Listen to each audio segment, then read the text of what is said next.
देवी कद्रू का दुराग्रह था कि उच्चे शवा की पूंछ काली थी, किंतु देवी विंता ने बड़ी सरलता और विनम्रता से ये सत्य उन्हें बताने का प्रयास किया कि उनका कथन अनुचित है। किंतु दंभ और अहंकार से प्रभावित देवी कद्रू को स्वयं पर अत्यधिक विश्वास था, तो उन्होंने देवी विंता को चुनौती दे दी और इसी को लेकर उनसे दाव भी लगा लिया। उचित है फिर, जब वो दिव्य अश्व उच्चेश्वा कल इस मार्ग से लौटेंगे तो हमें अपनी बात का परिणाम प्राप्त हो जाएगा। यदि मेरा कथन असत्य निकला तो मैं आपकी दासी बन के रहूंगी देवी विंता, किंतु यदि आपका विश्वास असत्य प्रमाणित हुआ तो आपको मेरे साथ साथ मेरे समस्त पुत्रों की दासी बनना होगा।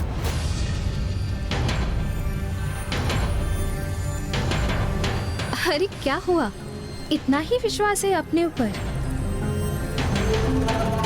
उचित है फिर, आप मुझे इतना बाध्य कर रही हैं तो मैं ये अवस्था स्वीकार करती हूँ।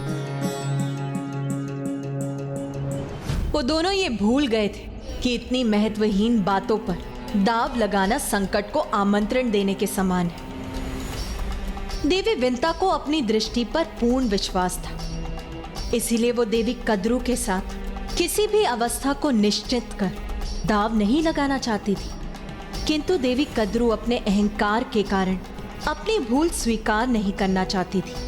और जब देवी विंता सत्य कथन पर स्थित रही तो उन्हें उसका बहुत बड़ा मूल्य भी चुकाना पड़ा, क्योंकि जब देवी कद्रू ने इस बात की चर्चा अपने पुत्रों से की, नाग माता देवी कद्रू के संतानों ने जब इस घटना का श्रवण किया तो उन्हें ज्ञात हुआ कि किस प्रकार देवी विनता ने उनकी माता देवी कद्रू के साथ छल किया है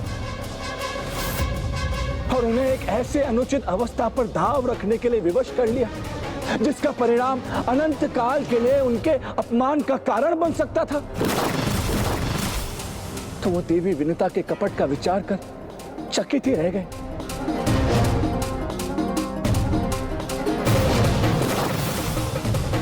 किंतु आप सभी के पूर्वज देवी कद्रू के योग पुत्र नाग मातृ भक्त थे। उनके माता के साथ कोई कपट करे यह उन्हें असहनीय था।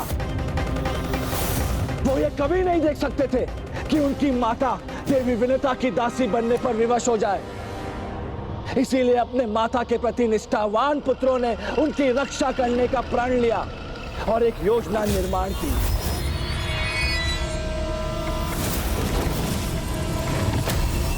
तो उन कपटी नागों ने सरलता की प्रतिमा देवी विंता को छलने में, अपनी माता को इस दाव में विजय बनाने में तनिक भी संकोच नहीं किया। शीघ्र ही सब नागों को अपनी माया के वशीभूत कर लेगा ये मायासुर, ताकि दुर्गमासुर हमारा परम मित्र अपना अनुष्ठान सरलता से संपन्न कर वो देवी आदि शक्ति को पराजित कर सके। तो दूसरे दिवस जब दिव्य उच्चे शर्वा उस मार्ग से लौट रहे थे, देवी कद्रू के पुत्रों ने अर्थात नागों ने स्वयं को उस दिव्य अश्रु उच्चे शर्वा की पूंछ में लपेट लिया, जिससे कि जो भी उनकी पूंछ को देखे वो काली ही प्रतीत हो।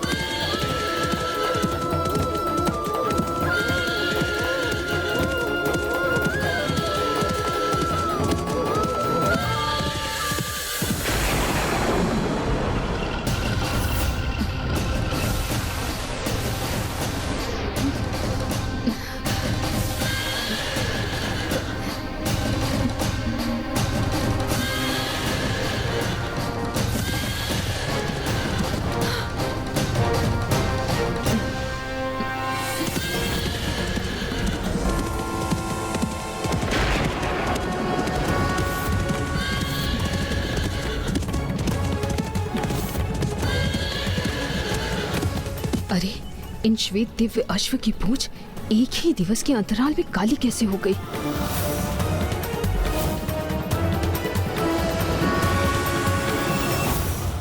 ये रहस्य मुझे ज्ञात अवश्य है। मेरे पुत्रों ने ही इसे संभव किया है, किंतु ये गुप्त रहस्य मैं तुम पर कभी उजागर नहीं होने दूंगी।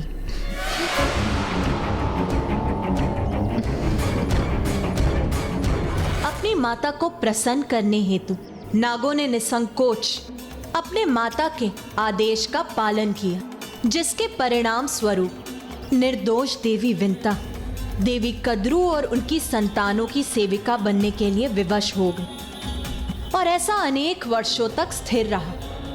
जब देवी विंता के दूसरे अंड के खंडित होने पर अति बलवान गरुण देव का जन्म हुआ।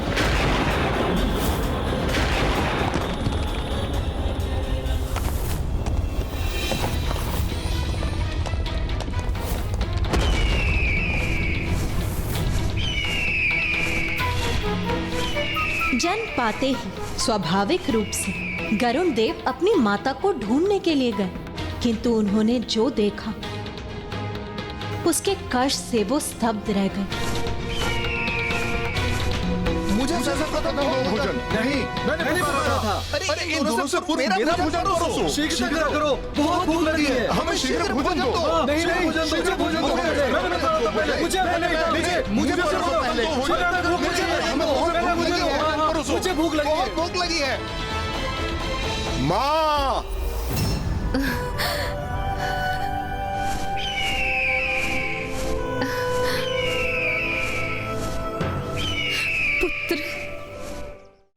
फिर क्या हुआ माँ? एक पुत्र अपनी माँ को ऐसी अवस्था में कैसे देख सकता है? ये गरुड़ देव के लिए तो असहनीय रहा होगा ना माँ? हाँ माँ, कोई भी पुत्र ये कैसे स्वीकार कर सकता है?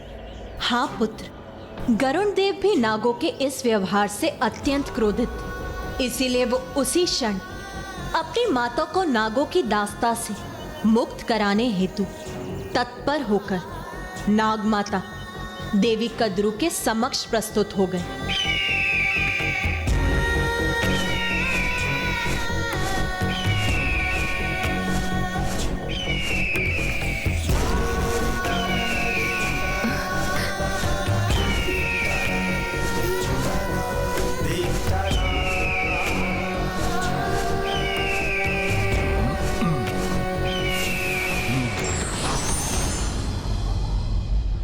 प्रणाम नाग माता, मैं विंता पुत्र गरुड़ हूँ। मेरी माता को आपकी दास्ता से मुक्त कराने के लिए आप क्या चाहती हैं? ओह, तो तुम अपनी माता को मुक्त कराने के लिए कुछ भी लाने के लिए तैयार हो? तो जाओ, स्वर्ग से मेरे लिए अमृत लाके मेरे समक्ष रख दो और मैं तुम्हें वचन देती हूँ, मैं तुम्हारी माता को मुक्त कर दूंगी।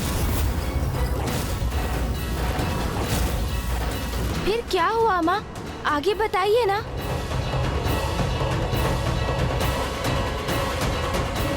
नाग माता का संतोष तो स्वाभाविक था, क्योंकि अमृत मंथन के समय आप नागों के साथ घोर अन्याय जो हुआ था, और इसी कारण उन्होंने अमृत प्रस्तुत करने के लिए कहा। ज्ञात है क्यों? आप नागों की भलाई के लिए। हे प्रभु, मेरी सहायता कीजिए, मुझे इस दुष्ट के प्रभाव से मुक्त रखिए। ओम गण गणपतये नमः। प्रत्यक्षं तत्त्वमसि त्वमेव केवलं कर्तासि त्वमेव केवलं हर्तासि त्वमेव केवलं हर्तासि त्वमेव सर्वं फलमिन्द्रम्। तो माँ, क्या गरुड़ देव स्वर्ग से अमृत लाने गए वहाँ? अपनी माता को मुक्त कराने का दृढ़ निश्चय ले चुके थे, तो वो वहां से सीधे स्वर्ग गए अमृत प्राप्त करने।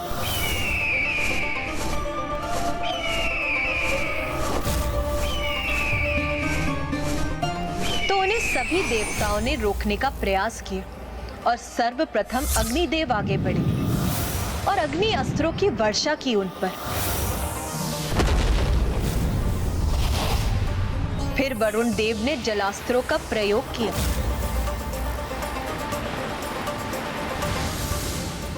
सूर्य देव ने उन्हें अपनी तीक्ष्ण किरणों से भस्म करने की चेष्टा की और इंद्रदेव ने उन्हें अपने विद्युत से आक्रमण किया, किंतु कोई भी करुण देव को क्षति नहीं पहुंचा।